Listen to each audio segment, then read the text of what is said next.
Vale, doncs per col·locar una entretela primer ens hem d'assegurar que la peça del teixit, tenim el cantó dolent mirant cap amunt. Llavors, el que és l'entretela té una part fineta i una part rugosa. La part rugosa és la de la cola, llavors ens hem d'assegurar que la part rugosa és la que toca el teixit. Fem coincidir més o menys una peça amb l'altra.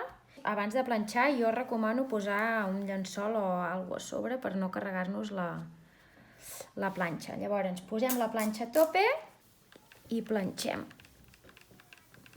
Fent així cercles i inclús apretant una mica perquè se'ns enganxi bé.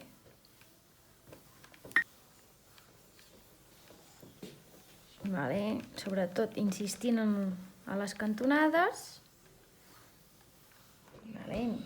I mirem aviam si se'ns ha enganxat. Perfecte.